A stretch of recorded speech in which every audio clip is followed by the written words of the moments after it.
I am Academic Counselor H. Biswas from IGNOU. Today the MMPH 001, that is a specialized course of HRM, Organizational Theory and Design. So that is actually your foundation paper MMPC 001 and 002. So that part, some of the part is elaborated in details. So anyhow, today actually because today is the first class, and I mean the first sessions. So today I will try to give you the brief up from the overview of the courses. Then after that I will try to cover up the block 1. So okay, let's see what are the block distributions. So there are 4 blocks. Let's see, 5 blocks. So 5 blocks. First block there are 3 units, and the block name is your understanding the organizations. Unit number 1 is approaches to understanding the organizations, theoretical frameworks, then your effectiveness of the organizations.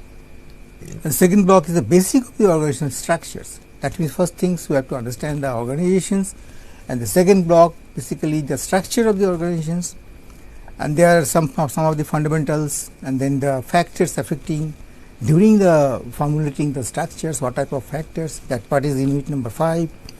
Then block number 3 is your organizational design.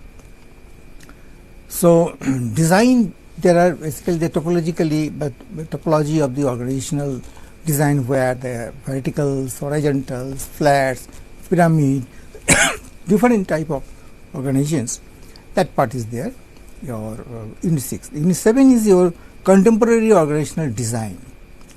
Now block 4 is a job design, where the approaches to job design, your basically the job analysis, job description, job specification, all this part are there.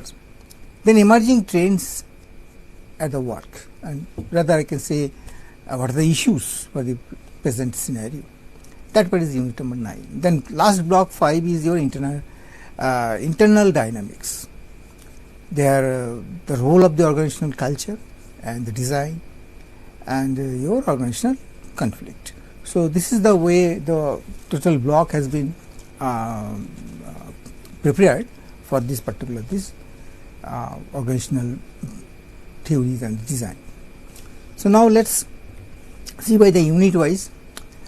In this block today actually try to cover up the unit number 1, 2 and 3. So unit number 1 contains the approaches to understanding the organizations, the meaning of the characteristics of the organizations, then your organizations as a systems that we have to see, then approaches of the organizations, and very important part is the 7S model. So that model itself will say you what type of things are integrated things that we will to see it. Then unit number 2, theoretical frameworks, and within the frameworks then see the what are the historical perspectives, then the pre-classical era, then your classical organizations theory, new classical approaches, and your modern theory. Now in unit number 3, their organizational effectiveness, then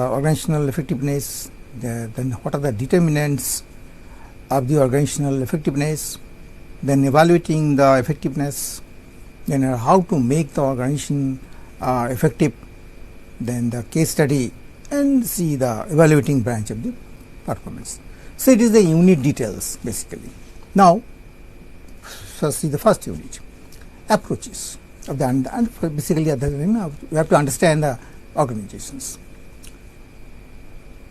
You see,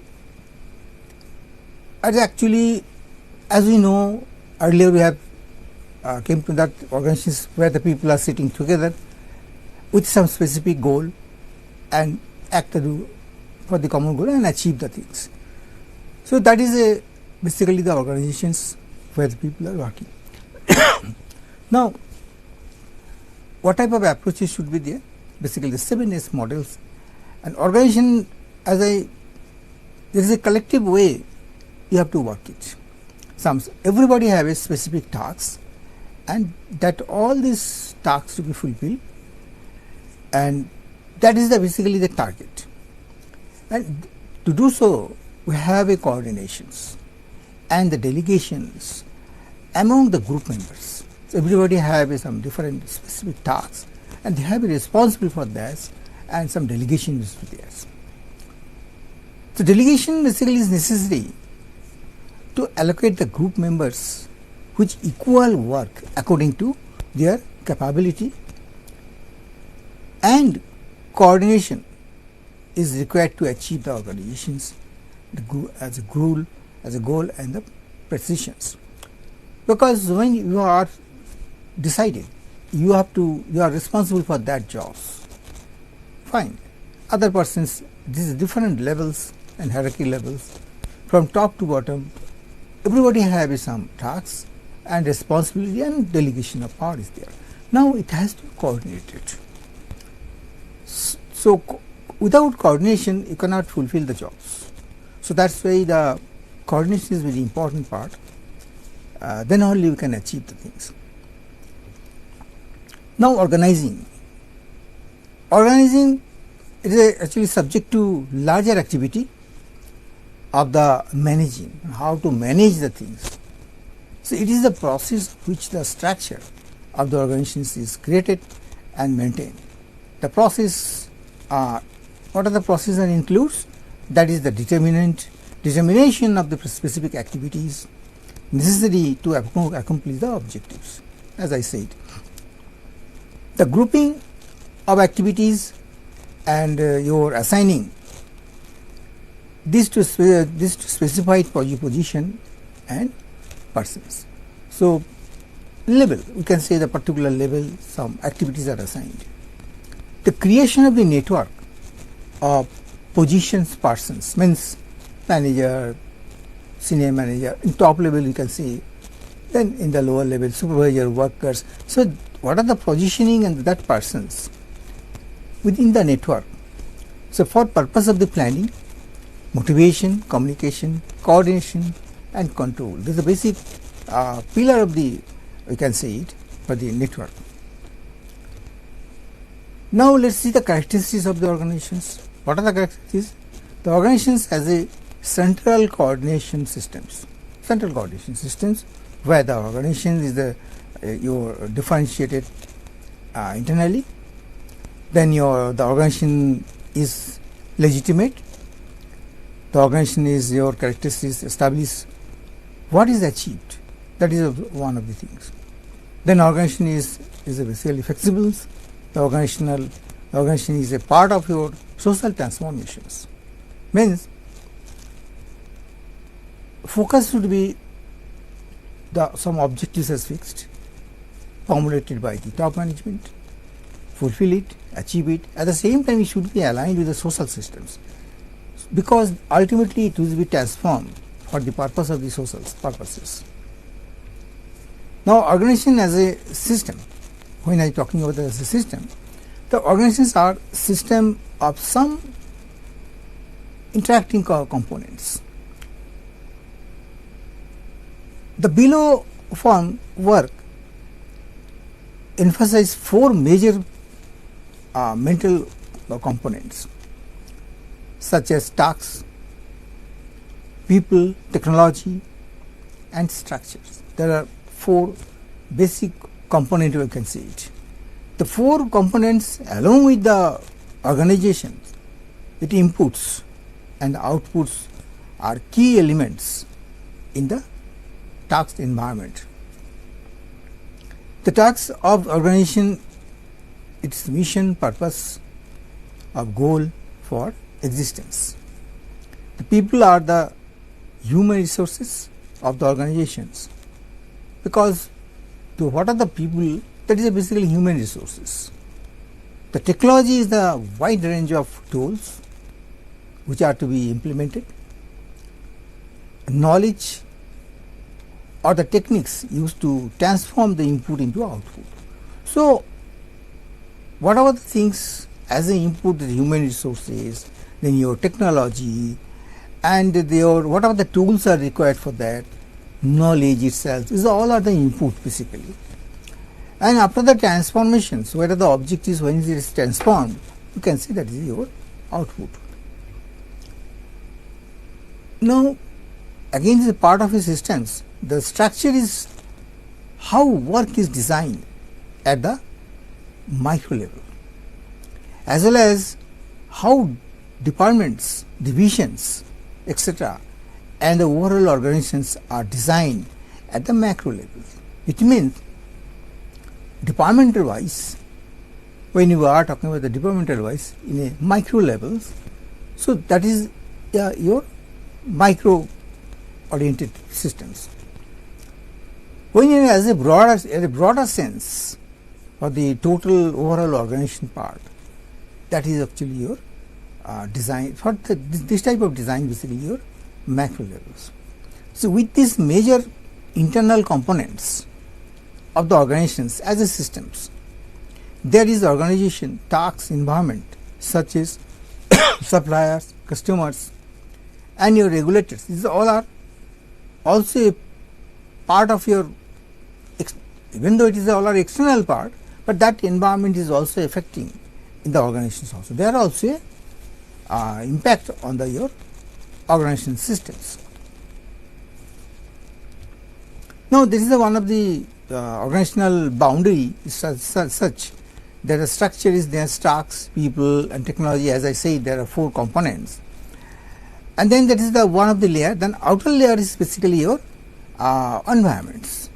So based on this, you can, that structure itself, that diagram itself, as a self explanations, where the inputs are there, input side is there, and then after ultimately your your product or services, that is basically your outputs. Now, organization, the differentiations and the integrations part. Organization systems is characterized by the 2 diverse forces. One is differentiation and is the integrations. So, in a system, specialized functions, that is your, we can say, the differentiate. What are the specific research oriented, or maybe the for example training department, R&Ds, these all are your specialized functions. So that should be differentiated and see that as a unit wise, separately you have to analyze the things and perform the specialized activities. At the same time, in order to maintain unity among the differentiated parts and form up the complete whole, every system has a reciprocal process of the integrations. As we know, when you are as a unit wise, when you are thinking, that is basically you are differentiating the things. When we are as a systems or overall matters, when you sum up the things, summarize the things, so that is basically your integration. You are integrating all the units at a time and see the things. So in organizations, the integration is typically achieved through the methods such as coordinated levels of hierarchy, direct supervisions, rules, procedures, and the policies. They are all are the tools for integrating purpose, to leads to the integrations. So you require some of the rules, some procedures, and direct supervisions also. Then only you can coordinate in better way. Now, organization as an open systems. So there are 2 basic type of systems, one open and closed. So closed system is one that is self-contained and isolated from the environment. That means it is a very closed way. That is one of the systems which are not bothered about the environmental or external parts. That is, we can say it is a closed systems. Another thing is the open system is which constantly interacts with the environment, means the external parts. In the strictest sense, every worldly system is partly closed and partly open. So closed systems exist only in theory. For all real systems, interact with their environment. Reality, everything's we are as the individuals or as a component, as a company. So, everything internal and external, both the parties there, it is exists. Now, see the considering the organizations as the open systems. Now, what are the characteristics of the open system? That should be subsystems, because any open system there should be some subsystems. Synergy is also required. Synergy and such, every unit has some energies, and when you are collaborating or coordinating the all the units, it means number of energies square up, means in total the result will be impact as a synergy. Means you can have a same direction. If it is in the same direction, means company's objectives, suppose finance departments, productions, your R&D, training, all the departments have a individual energies theirs. Means they have a task, they have some objectives, they have to fulfill it, and towards they align with the main objectives, main core objectives of the company. Means when all these energies from the different units, they are same directions and try to fulfill their company's goals.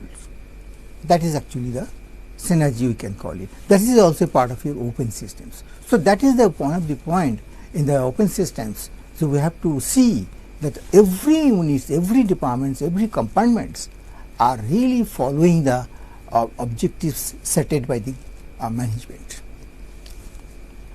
Then your input-output models. Fourth is your goal-seeking open systems. Fifth is your entropy.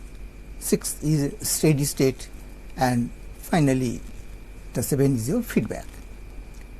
So, feedback is really needed, because based on this you can have a corrected the things, modify the things for the forthcoming project. It will be help for these things. Even within the present scenario where the rectification is required, that is from the feedback you can do it. So, some Kaj and Khan, where the first two apply open system, there are two authors are there. They are first applying the open systems theory to organizations in a comprehensive way in 1966. They have to implement, and they have observed how it has working.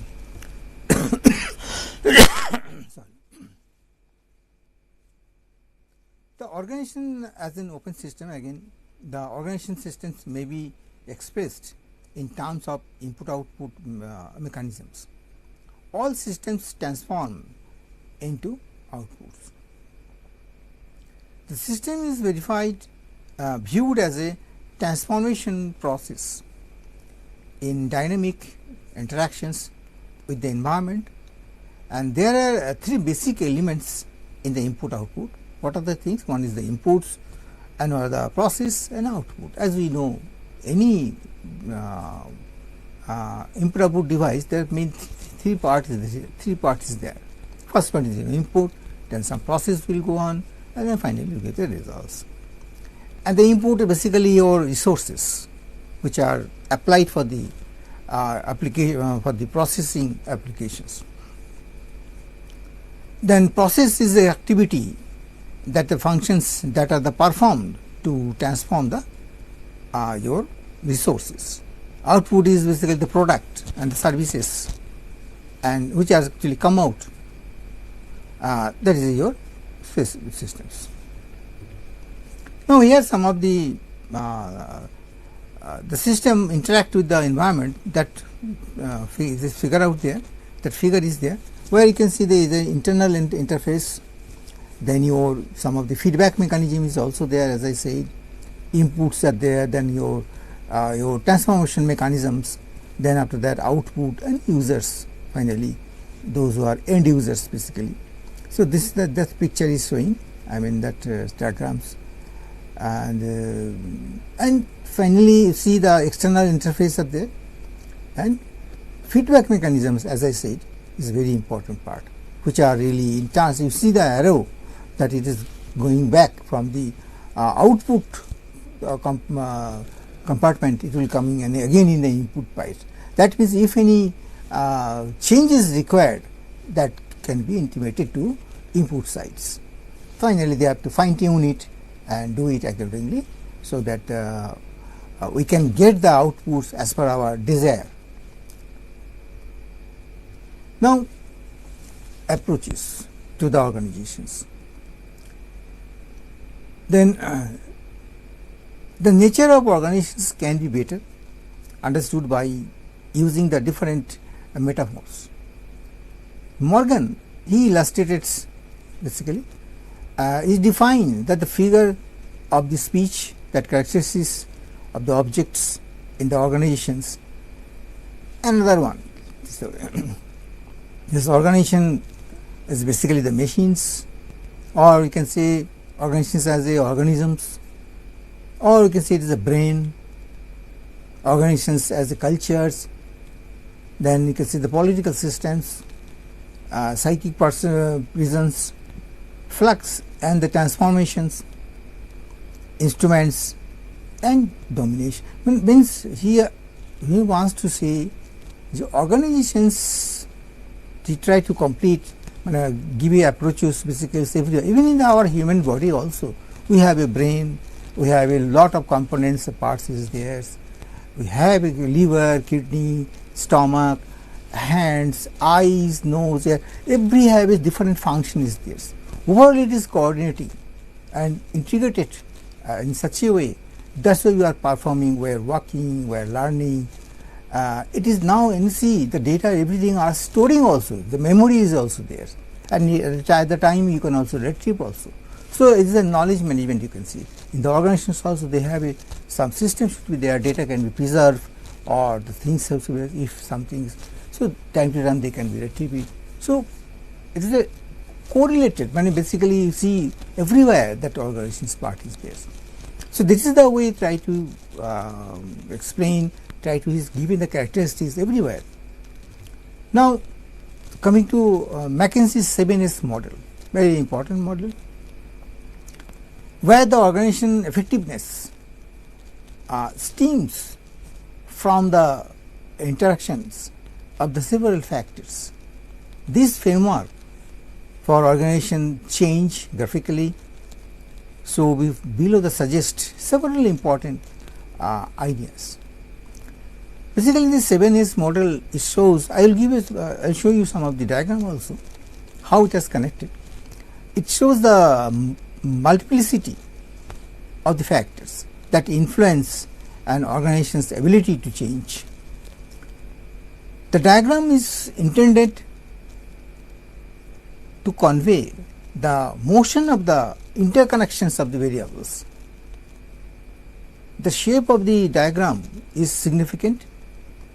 It has no starting point or implied the hierarchy, and it is not obvious which of the 7 factors will be the driving force in changing the particular organizations at a particular point of time. Now I can elaborate a little more based on this diagram. Again the 7 is what the structure, one of the point you can see.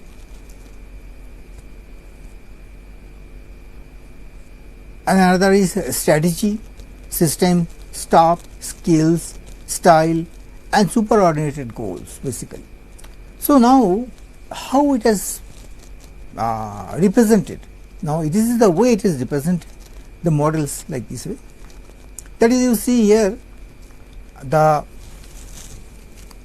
superordinated goals. Suppose we are, the company decided the superordinated goals.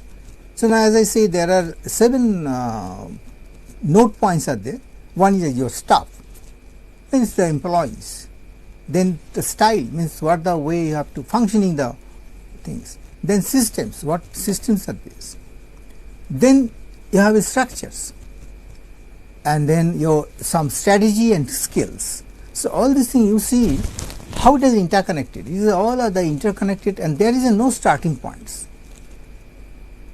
Every note points are a driving force. from anywhere you can start it, and finally it is all are interconnected. There is no finally starting point is not there. So these models are very effective.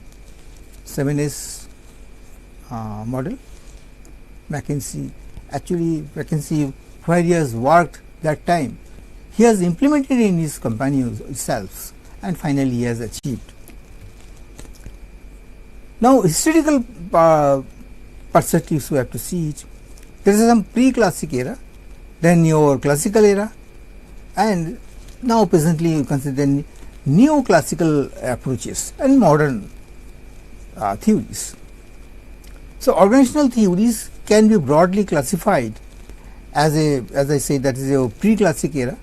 Basically, it is the classical organizations theory. Your emerge can be dated back to 2900 BC, before BC. As a concept, it was reflected in the way of the Egyptians used to set up, build, and manage these pyramids.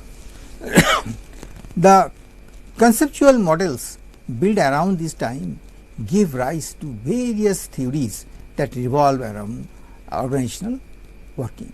That means the pre-classic area, basically Egypt, they have developed things, they have set up some of the things. So that is we can see the structure of the organizations. Now after that, your Robert Wetz, 1971 to 1858, he was emittent the contributions, his contributors who worked toward the managing human resources. So how the way the human resources can be utilized in better functions. Thus, after the evaluation of the conditions in the workplace and towards the 1817, then when he introduced the 8 hours concept, earlier it was not there, no fixed times, 12 hours, 10 hours or 15 hours. So now he has observed, so for optimum utilizations of human resources, 8 hours is sufficient, and then we can take some rest or can be motivated more, they can have sleep times, food times. So 8 hours he has justified the things, and accordingly the labor 8 hours has been, concept has come.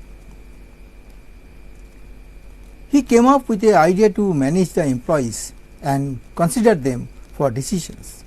Therefore, when he is called the father of the personal management, that's why OWEN, when he is called a father of the personal management. Now then Adam Smith, 1723 to 1790, he popularly known as the father of the modern economics, who was the first to emphasize the need for specializations as an essential for the productivity. He realized, and he has emphasized the things, that to increase the productivity, definitely it should have a skilled things, and accordingly that thing has developed. So we can say it is a modern economics product. Then Charles Babbage, he is 1792 to 1871, he actually is a professor of mathematicians as a Cambridge University. He observed that mostly the organizations relied on assumptions. So conjecturing and the suggestions, when it came to decision making, he therefore emphasized the importance of the logic, science and principles, and famously known as the father of modern computings. So time to time it has developed, what the way it is developing, and different persons are emphasize the things, observe the things, and name is also accordingly they are famous for this purposes only. So he relied on the specialization for the better productivity. The industrial revolution posed several challenges when it came to changes in the social and the technological environment. This is all of the basically the history. So you have to remember it we should remember the basically the year of the observations, who has discovered the things, I mean who has observed the things, and what are the points he has seen, observed points, and what the way they called it. Then classical organization theory, the classical theory was the leading theory that is prevalent in the 1930s. Now we are now in 19th. Before that, 1733 it has started. Now see around more than 200 years it has gone. 300 years. Then, but its structure and the design are evident today. The rise in the demand of the machines and the productions lead to coordinated working methods. The logic behind the theory was that to build on the firm's efficiency, and it is essential to work towards the efficiency of all the workers, because if you build the machineries and if you build the firm's efficiency, so ultimately the work efficiency will be also improved. The scholars usually focus on the top level efficiency in the organizations. So in the top level efficiency is good, CEO and above, definitely it will be reflected and it will be downloaded, and accordingly up to the bottom level everybody will be efficient. So classical organization theory, it includes the three school of thoughts. One is your scientific management, and your bureaucratic management, and finally the administrative management. There are three school of theories there. So then foundation pillars of the classical organizations theory. The organizations is built for the four fundamental foundational solid pillars: division of the work, then your scale of the functional procedures, process structures, and the span of control. The division of work is basically, every have some division of the work. Finance department, finance work, production works. So it will be distributed and division accordingly you have to put it. So work process should be separated into distinct into tasks that are undertaken by the expert individuals, and then there is no repetitions in the job performed, and the individual skill is utilized effectively. It is a concept by the Adam Smith. He has given this concept. Then your scalar and the functional process, it is also essential to maintain a clear communications channel known as the scalar principles, the chain of command, to establish the authority and the command. Because what about the instructions, or what about the thought process, that should be communicate, that should be flow of communication is required. Instructions should be clear and distinct, and so that's why the communication is you can say that is a backbone of the things. It is just a flow of bloods in our body. So if the blood is not reaching correctly with the same speed and same density, then maybe the body will be ineffective. So all the components of our body may not be function properly. Same thing, the communications with the way the information is coming, so that may be disturbed or may not be effective. So that's why the communication, robust communication system should be there. So it is essential to maintain the clear communications channel and structure. Now implementation of the organizational goals and the objective needs to a certain levels of the specifications and in which the functions occur. Certain levels are there as per the structures, and that certain levels, what are the functions are there, that has to be formulated and handed over to that persons. Basically this is some sort of instruction from the top levels. So two basic structures ensure the relationship of the and the maintained. So that is the way you have to relate it. Who will report to whom, and who will instruct to the lower level. So, from bottom to top and top to bottom, that things are to be clear.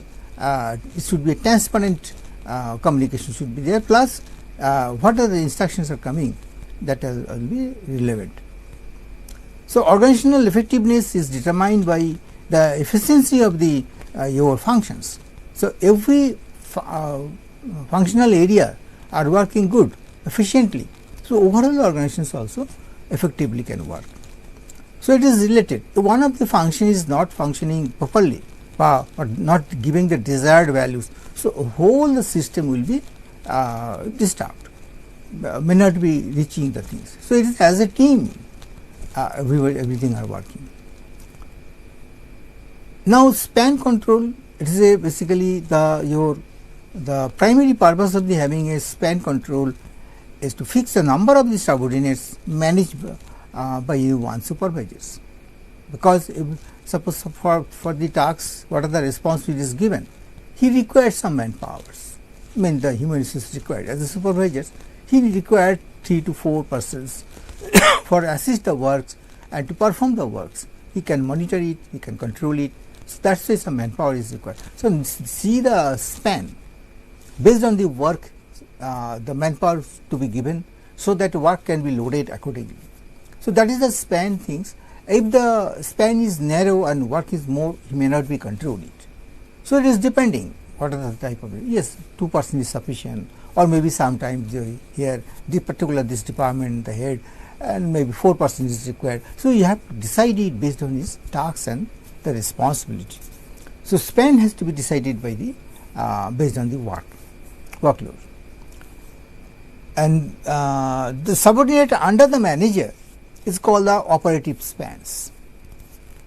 A narrow span of the control implies having a few subordinates under the manager is called the executive span, because in the top level you see where the CEO, he may require the board of directors 3 or 4, he can discuss it, take the decision, what are the strategic decision he is taking it.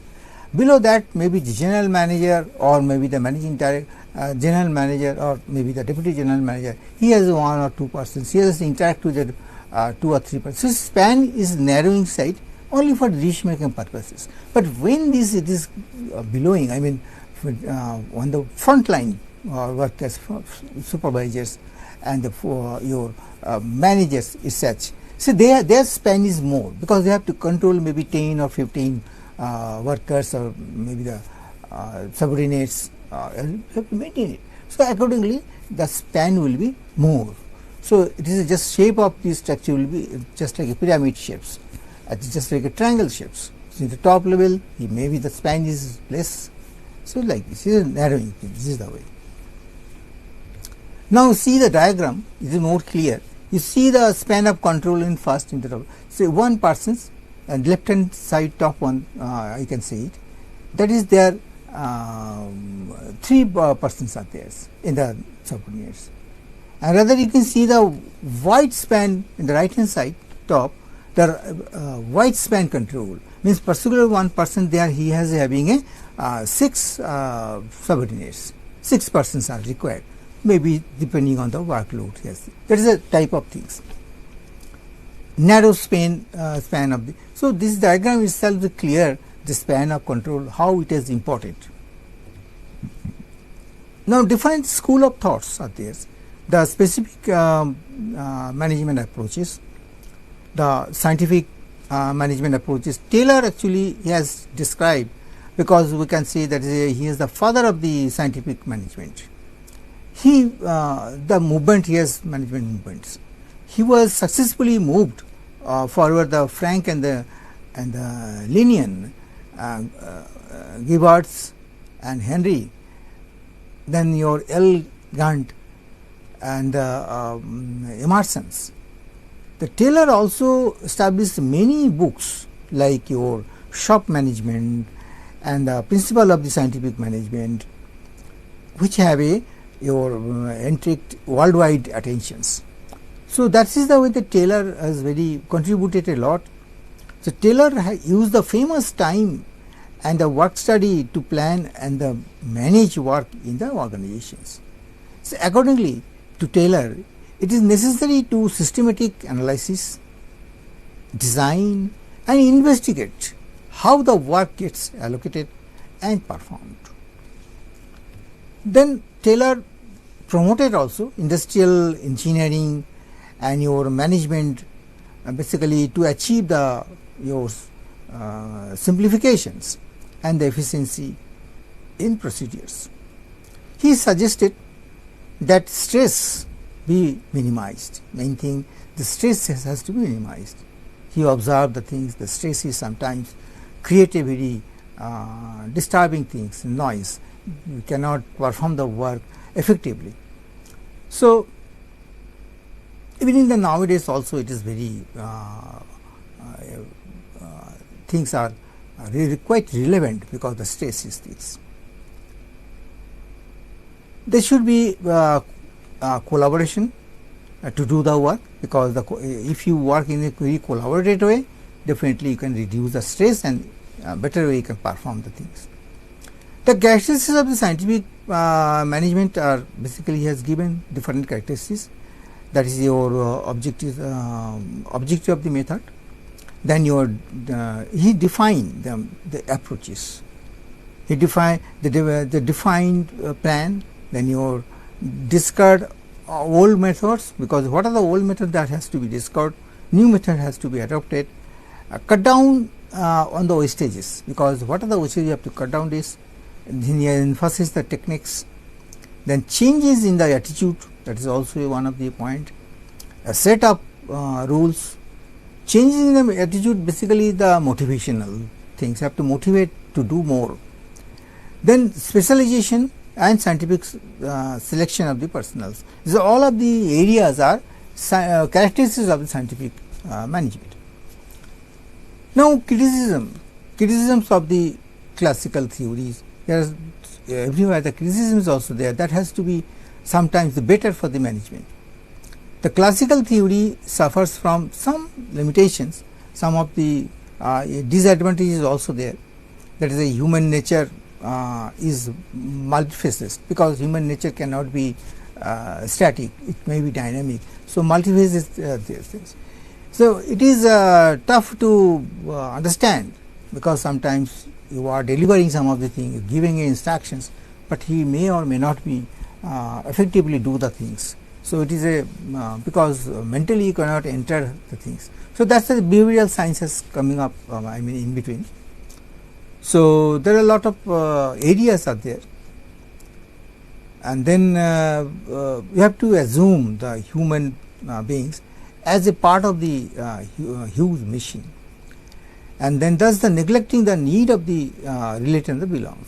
Another drawback was that the increasing the monetary incentives could only the increase the productivity, because the money sometimes create a problem, because if you are not increasing the salaries, maybe your productivity cannot be increased. So compensation also package is also to be seen. The primary source of the motivation is the assumed to be financial terms, because everybody knows if you salary hikes, maybe it will be motivated, he can work more with the new enthusiasms. So it is a quite common factor for the human beings.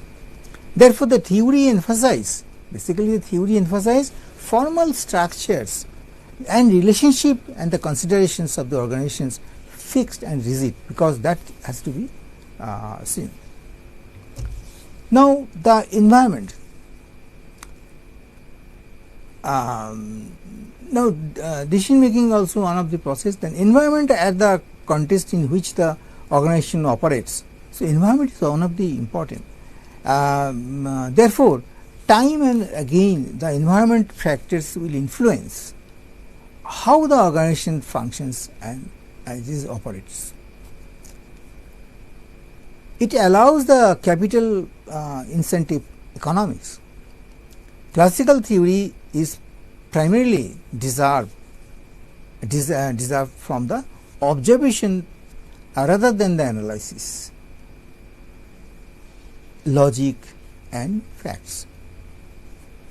then it is founded on mechanistic assumptions, and then the specializations, then your scientific selection of the personnel. Now, some of the classical approaches. The neoclassical approach is basically, it is bifurcated into two school of thoughts of the human relations, the school and your behavioral schools. As I said, the behavioral part is also there. The human relations, the school focused on how the relationship operated within the groups. On the other hand, the behavioral school focused on the way of individuals operated and the behaved itself, and what the way has behaved things. It implies that the workers work in a systems that influences their behavior and their actions. Now, since behavioral science theory, he says the group behavior and the interpersonal relations have significantly influenced how the human beings work and operate, because both the things are required.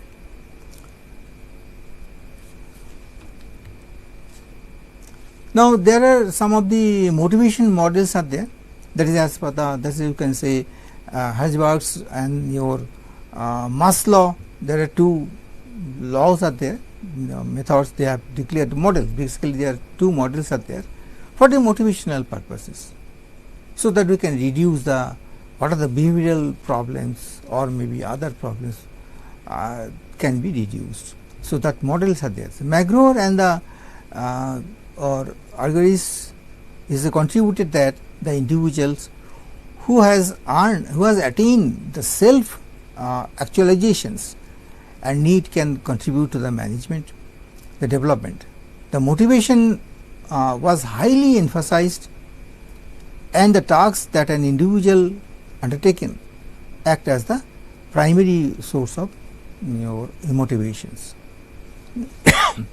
The workers operate in a given context and cannot be treated in isolations. Thus, the workers are a part of a group and should be seen as a cohort, basically they are as a team. Social affiliations is a priority for individuals. He has to have give some respect and some dignity.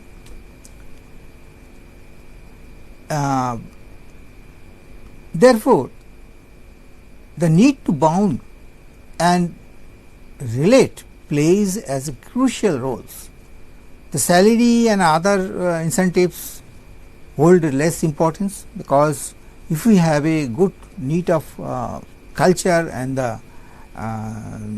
if we give some appreciations, so definitely it may be sometimes your money may not be work, but your affiliations or your behavioral patterns have interact with them may be effective.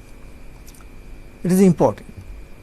So, basically they should feel the belongingness and your connectedness. Basically they should feel, I am also this part of this organization, I have to contribute it. This is my own organizations. I am earning, at the same time I am what are the profits, that profit share also I am getting. So that type of feelings is just home, it is my family. So that type of feelings to be developed. Now, foundational principles of the neoclassical approaches. Then as an individual, the human being continue to interact with the social context every day, because we are, as a human being, we are interacting with the social systems. The work group, the neoclassical approach focus on the social relations prevalent in any organizational setup. Participative management, this is a very important part. The organizations that encourages employees to participate in the decision making process, it helps them cultivate a feeling of belongingness, because if I tell them, please come on the meeting, you can also join the meetings and give your ideas. So listen carefully. Top management has to listen them, their thought process, what are the ideas, and that can be recorded in a way. Maybe sometimes the good ideas they can also give it, and if it is implemented, their ideas, they will feel okay. That means the management has given respect to me. My idea is now implemented. So that is the way it is boost up. His feelings, his emotions, everything will be boost up. So this is the way you have to engage. They have to feel them. You are also a part of these organizations, and that is the way. Definitely, it will increase the productivity, and in turn, it leads to effectiveness. The different department, because every specific department is there should be unique comment. Unity of comment is very much required. Then some, as I said, clear what are the benefits of this. So now see organizational structure benefits. If the questions come, what do you have to list it out? First things, the communication pattern, where a concept of the scalar chain means everything are things who will report to whom, that signifies the communication between the two colleagues and others. The management can quickly establish how the roles are built and allocate. Then your coordination structures can help the better arrangement. Then there is a clarity of the control and decision making responsibilities. These all are the benefits if we have a good structures. Then modern organizations is theory, your cultivations of the classical models, social and the behavioral sciences, and the main essence of the bringing the modern theories into the action is considering the whole organizations in its totality. March and Siemens in 1958 or the organizations, and Harry's modern organizations theory, it is crucial to study the different components involved in the system analysis, the systems interactions and the process and the goals. That is all Scott 1961. Yes, it means you have to scrutinize the things, the very sensitive areas where your the things are the components are really acting perfectly or not. The interaction of the employees, communication and the gel of the work towards the goals and the objectives play an essential role in the fulfilling the organizational interest for the long terms. So different authors are ultimately highlighting all these things. Ultimately the things here, you should have a robust, good structures of the organizations, good communications, motivated people, skilled people is required. So that should be the aim, and as a team you have to work. And undoubtedly you should have a good compensation package, then only it can be useful. There are so many system approaches are there, and your the subsystems, the individual have a one of the things that there are three essential elements are there. One is your components, as I said, that the formal information should be given, set up. Then here is one of the pestle, actually in short form. There is a political, economic, social, technological, and legal and environment. That is actually in short PESTELE, pestles, you can in short form. That is the factors which the employees work and complete their roles and their responsibilities. Now, linking the process, definitely you should have some correlations, then communication is required, and finally your decision making process. Through the way you have to link up goal for the organizations. The goals may differ according to the vision, and then your social technical approaches. The approaches is based on the fact, and the itself the people and the environment. The contingency of the your situational approaches, then your fundamental assumption of the modern organizational theories is all are you have to go through this and try to understand all the theories. Then the principle is given, that is the organizational structures. One is your entrepreneur organizations, machine organizations, and diversified organizations. It is just categorized that is the way, three type of. Then your professional organizations, and your then your innovative organizations and your missionary organizations. It is also categorized the different organizations like that way. Then now let's see the effectiveness and see the determinants of the organizations for the effectiveness. How we can more effective can the company. So organizational effectiveness, it is how it is measured. It is measures how the successful organizations are reaching their goals. So if they are reach the goals without any and within a time frame, so definitely we can say they have achieved it. So according to Medium and your web streams, effectiveness is the power to produce a desired results. Effectiveness of the organization depends on the many factors, for example, mission and the goals, then your internal efficiency and positioning, and the many other factors are there. Effectiveness has no one definition, as is the depend on the organizational context. Then your another way we can define it, the organizational effectiveness is the degree to which the organization achieves the goal, and it is set out the objectives. So see that the organizations are capable of what they seek to the achieve, and we may refer them as being a efficient organization. So accordingly, if they achieve the things, we can say it is yes, the company is a very efficient company. The effectiveness of the organization depends on the many factors. For example, the mission and the goals. What are the set? The visions should be clear, and it is perfectly aligned with the present scenario. It is not a very that is feasible. Basically, all the things are feasible. Internal efficiency, then the positioning, and the many other factors. The effectiveness has no one definition, as it depends on the organizational context. Then you see there are some of the goal models are there, means the accomplishing the goal, and your internal processing models means the high quality internal process, then resource based model.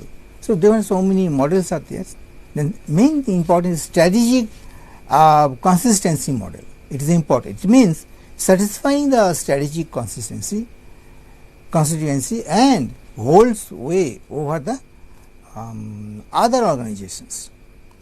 So in this model, effectiveness is measures how far it satisfies the prevailing environment and which can there threaten the survival of the organizations. Means the competitors. I mean basically like one of sort of your competitive advantage. You see where you are now. Your competitors cannot do these things. You are the supreme, all these things. So that type of strategy you have to prepare. That type of model is required. Then your stockholders model, that also is very important. You have to incline with the stockholders. You have to see your stockholders liking the employees and the customers, even in the constructors and the model also. Based on their desires, you have to fulfill their desires. Then competitive values models. Then your the things are presence of the things. Then your abundance model. It means the flowering, and the model process of the effectiveness depends on the realizing the highest potential of the human system in the organization. So there are this is the way all these things are there. One of the stability control diagram is there, then flexibility, open systems and your human relation models are comparing the things, and especially for the human relation model part, their internal, you can see there is the internal focus, and the external, the open systems and your rational forms, those all are part of your external part. There are some different skills are there linked to how to measure the things, basically how to this, the casual variations, variables are there, intervening the variables. So many variables are there, and end result, basically you have to see the variables, you have to question yourselves, yes, whose perspectives and which the constituencies point the view should be considered, and what level of analysis should be used. So that questioning should be required in the possible question itself. Then if it is fulfilled, that answer is coming, then you can go ahead. So evaluation is very important, you have to evaluate it. They really things how to improve the evaluation. That's why some of the questions patterns are there. Have to question the things, and if you get the answers, means okay. The people effectiveness, then your workforce capabilities, key performance drivers, so all are your make the company how to effective things.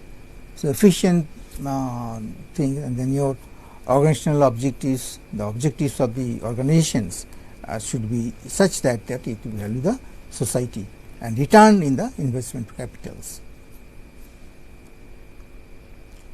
So I think anyway, I think now almost time is over.